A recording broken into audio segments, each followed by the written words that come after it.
Olá a todos, meu nome é Gerardo. Atualmente estou cursando o 7º período de Medicina na UFC. Eu faço parte da Liga de Medicina Clínica e, dando continuidade à nossa série de vídeos, falarei um pouco agora sobre o encaminhamento dos pacientes no contexto da nefrolitíase. Dando início com uma breve contextualização, a nefrolitíase é basicamente uma condição que pode ser definida como a presença de cálculos nas vias urinárias do indivíduo. Esses cálculos podem ter diferentes composições, como oxalato de cálcio, ácido úrico, estruvita, e o que vai determinar isso são as condições de base predisponentes em cada pessoa, de modo que cada um deles tem uma patogênese diferente associada. Naqueles indivíduos predispostos, a presença do distúrbio metabólico é constante, e após a formação do primeiro cálculo, a chance de recorrência em 10 anos é de cerca de 50% a 60%. E seja qual for a sua composição, o que acarreta as manifestações clínicas do portador desses cálculos é a sua migração da pelve renal para o ureter e posteriormente para a bexiga. E quando ele sofre impactação, vai produzir graus diferentes de obstrução ao fluxo da urina, e isso vai estimular uma resposta fisiológica na tentativa de vencer esse bloqueio. Assim, o ureter passa a se contrair de maneira espasmódica e repetitiva, justificando as típicas crises de dor incólica flutuante, que podem durar entre 20 e 60 minutos e têm instalação súbita.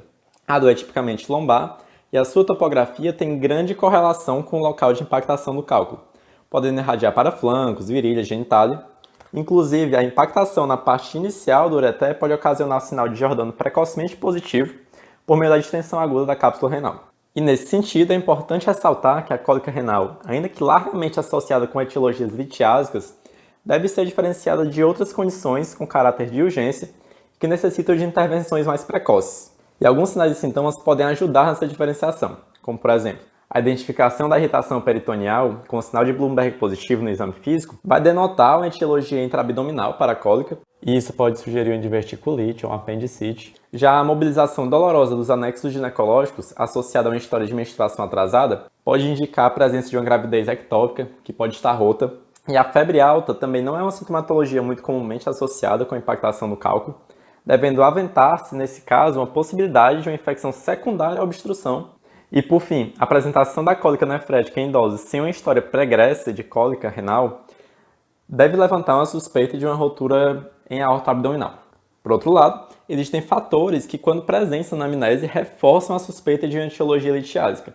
E entre eles, a gente pode destacar uma história pregressa de cálculos renais, tanto no indivíduo quanto na sua família, a associação dessa cólica nefrética com hematúria macro ou microscópica, uma baixa ingesta hídrica, um paciente que tenha realizado uma cirurgia bariátrica ou então uma história de gota. Nesse momento, já apresentamos as características da cólica renal, trabalhamos um pouco em cima dos diagnósticos diferenciais e com tudo que foi descrito a gente conseguiu identificar um paciente que vai ter como principal hipótese diagnóstica uma cólica nefrética de etiologia litiásica.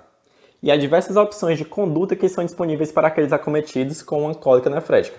E o manejo terapêutico adequado vai depender da estratificação de risco do paciente e das características radiológicas do cálculo no exame de imagem, que em conjunto vão permitir identificar aqueles no qual a intervenção urológica será mandatória. E apesar disso, é importante ter em mente que na vasta maioria dos casos a impactação vai ocorrer apenas de maneira transitória e os cálculos vão conseguir completar sua migração para a bexiga e ser eliminados juntamente com a urina, sem que o paciente precise de algum outro acompanhamento que não seja realmente um serviço básico de saúde. Assim, entrando agora no manejo agudo dos pacientes, o principal sintoma a ser abordado no primeiro momento são as cólicas renais que demandam de analgesia. Preferencialmente, essa analgesia deve ser feita com AINES, por via oral, mas a dipirona também é uma possível escolha terapêutica. E em alguns casos, quando houver uma dor mais severa ou então na presença de uma importante história de vômito, pode ser utilizada a via parenteral. O uso de opioides para alívio da dor deve ser utilizado apenas como uma via alternativa, visto que além desses compostos não terem efeitos na diminuição do espasmo ureteral, eles podem ainda ter alguns efeitos adversos, como náuseas, vômitos, e isso acaba contraindicando eles como primeira linha de tratamento. Outros compostos, como a iosina, o famoso Buscopan, a desmopressina e o fluoroglucinol, têm pouco ou nenhuma eficácia para o tratamento desses espasmos, e no caso do Buscopan, o que vai proporcionar o alívio sintomático na cólica é, na verdade, a dipirona que é associada na formulação. E nesse momento chega o primeiro ponto de decisão para referenciamento ou não desses pacientes para serviços de pronto-socorro hospitalar. Assim, basicamente, é realizada a identificação daqueles casos com maior potencial de complicações e que podem necessitar de medidas interventivas precoces, e as indicações de referenciamento vão ser essas: uma falha terapêutica, das medidas de analgesia após a primeira e a segunda tentativa de estabilização do paciente, uma evidência de infecção urinária, que deve ser suspeitada na presença de febre alta, com calafrios, leucocitose com desvio à esquerda, ou então a presença de leucócitos ou nitrito no exame de urina, do tipo 1. E em situações que o paciente apresenta apenas um rim e o ureter impactado encontra-se na lateralidade correspondente ao único órgão funcionante, ou então em pacientes sanúricos ou com obstrução bilateral, o referenciamento também está autorizado. E partindo um pouco para o contexto social, aqueles pacientes que moram em locais mais ermos, com difícil acesso aos serviços de saúde, ou então aqueles que não apresentam um suporte social tão forte. E por último, caso a unidade básica de saúde não apresente o aparato necessário ao diagnóstico, ou então para a terapia dos pacientes, ou caso esse paciente esteja na faixa etária pediátrica, o referenciamento também vai estar autorizado.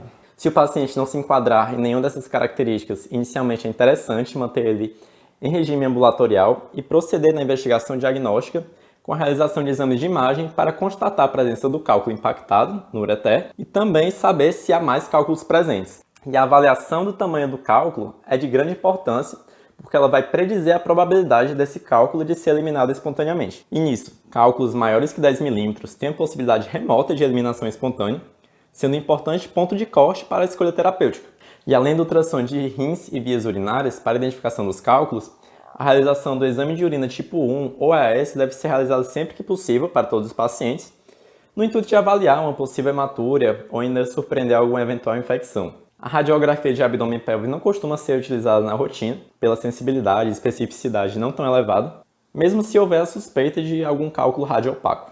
As atuais recomendações permitem o manejo conservador nos pacientes com cálculos menores que 10 milímetros, através da instituição de terapia médica expulsiva, que pode ser indicada para aquelas pessoas que não têm indicação de uma abordagem urológica imediata. Os alfa-adrenérgicos são a única classe de medicamentos que é considerada para esse intuito e atuam a partir do relaxamento direto da musculatura lisa ureteral. Com isso, o espasmo ureteral é diminuído e há um aumento considerável na probabilidade de mobilização e eliminação do cálculo. A tansulosina e a doxazosina são as medicações com maior eficácia, sendo as mais utilizadas. E o nifedipino, que já foi muito utilizado nesse contexto, atualmente tem seu uso restrito devido à sua menor eficácia. E mesmo na ausência do uso dos alfa-adrenérgicos, uma quantidade considerável dos cálculos acabam sendo expelidos espontaneamente pela urina.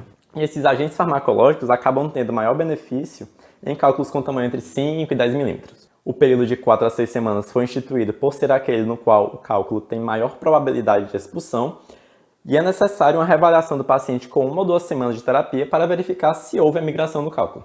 Por fim, o referenciamento ao serviço de urologia é permitido aos pacientes cujos cálculos, por suas características, têm baixa probabilidade de eliminação e é também recomendado para aqueles indivíduos que não foram beneficiados pela terapia médica de expulsão no período de 6 semanas. Assim, as indicações são as seguintes: cálculo ureteral maior que 10 milímetros, cálculo ureteral não expelido após 6 semanas de tratamento, cálculo vesical, cálculo coraliforme, cálculo renal sintomático, que é aquele que acarreta dor, hematúria ou infecção, e um cálculo renal assintomático caso ele seja maior que 10 milímetros. Nesses casos, o paciente é beneficiado pelo encaminhamento e o urologista vai tratar de determinar a intervenção mais adequada para cada pessoa. Bom, pessoal, era basicamente isso que eu tinha para passar para vocês. Espero que tenha tudo ficado claro. Eu utilizei como referência esses 2 materiais e qualquer dúvida que tenha restado pode entrar em contato com a gente pelo nosso e-mail ou então por alguma das nossas redes sociais. Tenha uma boa semana e até mais!